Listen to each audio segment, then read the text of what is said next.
کہ سبق پھر پڑھ شجاعت کا، عدالت کا، صداقت کا، لیا جائے گا تجھ سے کام دنیا کی امامت کا۔ لیکن پھر وہی سبق پڑھنا پڑے گا جو صحابہ کرام نے پڑھا تھا۔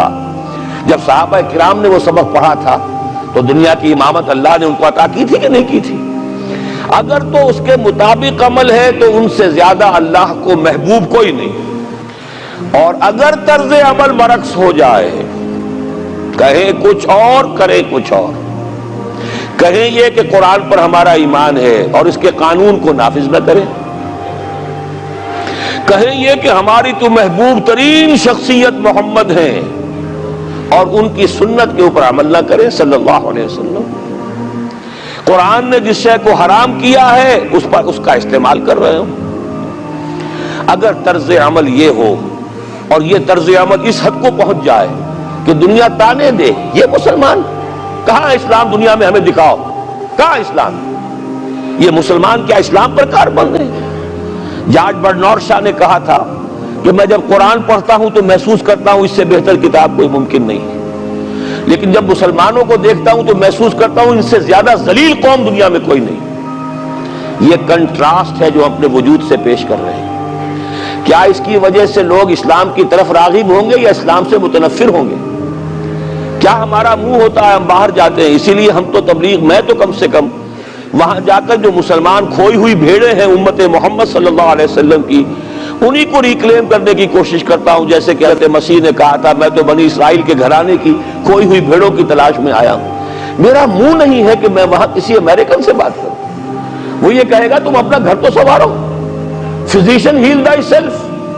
تم ایک چھوٹا سا ملک نہیں چلا سکتے، تم نے اس کا بیڑا غرق کر کے رکھ دیا ہے، تم نے اسے کورٹ آف وارڈ بنوا دیا ہے IMF کا۔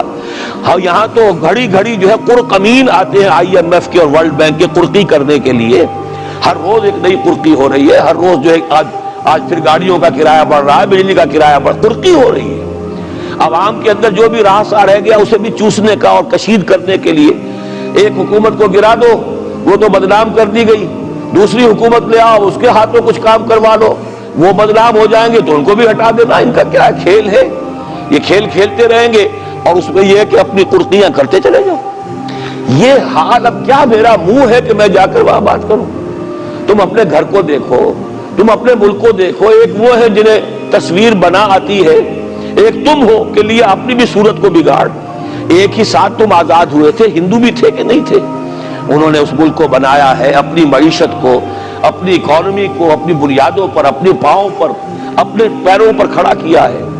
آج جو ہے وہ ایک منی سپر پاور بن چکا ہے، اور وہ کہ ڈرتا تھا پاکستان دو طرف سے ہمیں جو ہے قابو میں کر لے گا۔ پہلے تقریباً 20 برس جو ہے ہندوستان کے، بھارت کے کانپتے ہوئے گزرے ہیں پاکستان سے، اب 30 برس سے جو صورتحال ہے وہ آپ کو معلوم ہے۔ تو صورت یہ ہے کہ جب کوئی قوم جو امت مسلمہ ہو یہ طرز عمل اختیار کرتی ہے تو عذاب اس پر آتا ہے۔ بڑی کڑوی بات ہے، آج عذاب کفار پر نہیں آ رہا، وہ تو اللہ تعالیٰ ان سے آخرت میں نمٹ لے گا، اور آخرت تو ہے ہمیشہ کی، بڑا سو عذاب تو وہی کا ہے۔ وَلَعَذَابُ الْآخِرَةِ أَكْبَرُ لَوْ كَانُوا يَعْلَمُونَ۔ دنیا میں کفار پر عذاب آتا تھا جب کوئی رسول بھیج دیا جائے، اب رسول آئے گا نہیں۔ میں بہت سخت بات کہہ رہا ہوں، آج آسمان کے نیچے اس زمین پر عذاب الہی میں گرفتار امت مسلمہ ہے۔